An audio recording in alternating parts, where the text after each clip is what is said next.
आज हमारे साथ TNN न्यूज़ स्टूडियो में मौजूद हैं air vice marshal Naveen Shah ji. Sir आपका बहुत बहुत स्वागत करती हूँ सर TNN न्यूज़ स्टूडियो में। Thank you so much, nice of you to call me for the interview. जी सर, भारतीय वायुसेना का सबसे बड़ा युद्धाभ्यास, पूरी दुनिया की नज़र रहेगी इस पर 17 फरवरी को, साथ में दुश्मन देशों की भी। सर ये भारतीय वायुसेना का इस बार का वायु शक्ति 2024 इतना अहम क्यों है, साथ ही ये 1954 से होता आ रहा है, तो ज़रा विस्तार से आपसे जानना चाहूँगी भारतीय वायुसेना का वायु शक्ति अभ्यास 2024 के बारे में। ओके, 1954 से जब शुरू हुआ था तब अपने देश में एयरफोर्स में हवाई जहाज बहुत पुराने होते थे, जैसे नेट है, वेम्पायर है, लेकिन और वेपन सिस्टम ऑल्सो 1000 पाउंड और 500 pound bomb and rockets of small calibre रहते थे, और गन्स 30 मिलीमीटर एक्सेट्रा। जैसे जैसे टाइम गया, हर 3 साल में ये वायु शक्ति का प्रदर्शन करते रहते हैं, जिससे देश वाले को और इंटरनेशनल सभी लोगों को पता लगे कि हमारी स्ट्रेंथ क्या है। आज जब हम वायु शक्ति 2024 की बात कर रहे हैं, तो उसमें बताया जाए कि नए जो वेपन सिस्टम हमने डेवलप किए, मैन्युफैक्चर किए और बनाए हैं देश में, उसकी प्रदर्शनी होगी। उसके साथ जो पुराने अपने पास जो हवाई जहाज हैं, जैसे मिराज 2000 है, सुखोई है, और transport aircraft C-130, helicopter aircraft MI-17 वगैरह पे प्रदर्शन में दिया जाएगा। अपने देश के बनाए हुए प्रचंड और तेजस हवाई जहाज खास करके भाग ले रहे हैं इस प्रदर्शनी में, जिससे पता लगेगा दुनिया को कि हमारे तेजस और प्रचंड एयरक्राफ्ट कैसे हैं और क्या कैपेबिलिटीज़ है उसकी। उसके अलावा ALH that is advance light helicopter भी अपने देश में बनाया हुआ है, वो भी उसमें भाग ले रहा है। और इसके अलावा और वेपन सिस्टम में खास करके एयर टू एयर और air to ground missile systems अपने देश में बनाए हुए एज वेल एज बाहर से खरीदे हुए, उसकी भी जांच पहचान करेंगे, जिससे उसकी इफेक्टिवनेस को पता लगे जी। और उस टोटल सब मिला के इस 2024 के वायु शक्ति में 144 डिफरेंट टाइप के हवाई जहाज भाग लेने वाले हैं जी।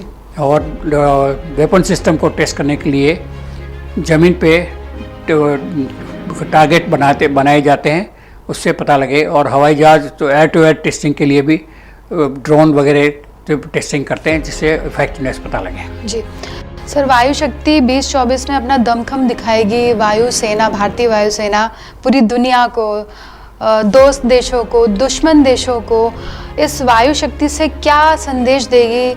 आज की जो युद्ध की परिस्थितियां चल रही हैं देश और दुनिया में, तो क्या संदेश देगी हमारी भारतीय वायुसेना? बेसिकली इस वायु शक्ति के प्रदर्शन से दुनिया को बताएंगे, don't mess with us, we are prepared much better than what we were many years back, maybe in 1962 and later on 1965 etc. But we are much better off now in our own strength, and our strength has improved and increased. इस बार जो वायु शक्ति 2024 में जो special focus रहेगा वो indigenously developed produced aircraft and weapon system पर ज़्यादा इस बार फोकस किया गया है, उसके बारे में आपकी राय? पहले तो तेजस एयरक्राफ्ट की बात करें जी।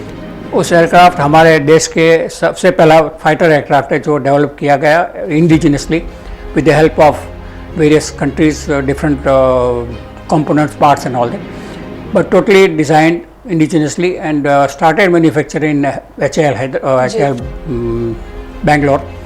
Now it has come out as a weapon system, total weapon system, and Tejas has a capability of supersonic flight and capability of carrying missiles and rockets and weapons, a gun and 30 millimeter gun, etc.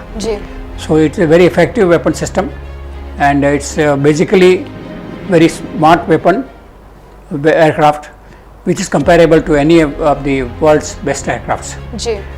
It is flown by our pilots and they are trained well. And one word I would like to mention, that is more than a machine, the man behind the machine that counts. And that's why they keep on training continuously all the pilots and even the ground crews for the various maintenance, जी. etc. Prachand aircraft is also equally good and much better. And next was the advanced light helicopter, जी. which is also manufactured in HAL, and that is also likely to be exported to various countries later जी. on. जी. While the local missile systems, BrahMos, etc., are also being used जी. in the for loading on the aircraft. That's been already successfully done. 2024 वायु शक्ति में जो participating assets है उनके बारे में आप बताइए हमें। एक तो फाइटर एयरक्राफ्ट है जिसमें मैंने बताया प्रचंड और तेजस नए इंडिजिनस एयरक्राफ्ट है, मिराज 2000 है, सुखोई 30 है, फिर अपैच हेलीकॉप्टर, ALH जैसे मैंने जी. बोला इंडिजिनस ALH हेलीकॉप्टर है, जी. और missile system locally developed and weapon systems like bombs and rockets जी. Etcetera which are locally developed are being utilised and tested. South western air command, जब वायु शक्ति की हम बात करते हैं तो साउथ वेस्टर्न एयर कमांड कितना अहम हो जाता है इस पर्टिकुलर वायु शक्ति को लेकर? वो इसलिए कि वो जो जहाँ testing Vayu Shakti to 2024 is being tested, that area Pokhran is under the control of SWAC, that is South Western Air Command, and जी. the operational command is all with the Jaisalmer Air Force. जी. Various types of aircraft, right, fighter or transport, and that's it. They take off at various locations, from various locations to arrive at a particular time and at जी. this place. So जी. Jaisalmer is a nodal point for जी. control and controlling the movement of aircraft, etc. That's जी. why SWAC is important because of the Pokhran test ranges. Earlier, as I did mention, but earlier the similar testing was done जी. right up to I think 1975-80 till Pokhran range came up, was at Tilpat range near Delhi. जी. All this every 3 years this जी. Vayu Shakti was being displayed at Tilpat range जी. near Delhi. So it has been shifted. So SWAC is important because of the importance being given to the Pokhran test range. जी. जी sir, आपका more then 35 years का आप service दे चुके हैं Indian air force में। आपके टाइम का एयरफोर्स और अभी का एयरफोर्स आप कितना एडवांस हुआ है और क्या क्या आप एडवांसमेंट देखना चाहते हैं? मैंने जब ज्वाइन किया 1962 में, तब अपने एयरफोर्स के साथ एयरफोर्स के पास वेम्पायर, नैट, मिस्टियर, हंटर टाइप के एयरक्राफ्ट, फाइटर एयरक्राफ्ट रहते थे, और कैनबरा बॉम्बर, और एक पैकेट एयरक्राफ्ट रहता था, transport aircraft, which were ancient at that time.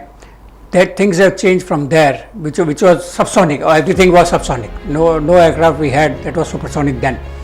To now a supersonic and hypersonic type of aircraft weapons have come up. So there is a lot of change in the reaction time, because earlier reaction time used to be much longer than what you have now, because the short takeoff timing required attained by the newer aircraft and pilots. Sir, आप air warriors को क्या message देना चाहेंगे? I am proud to be air veteran, and I am happy to say the best of luck to the serving personnel and do well for keeping the flag of nation as well as the Indian Air Force flying high, and follow the motto of Indian Air Force as to touch the sky with glory. Thank you, and God bless and Godspeed and happy landings. Sir, आपका बहुत बहुत शुक्रिया TNN news में आने के लिए। Thank you.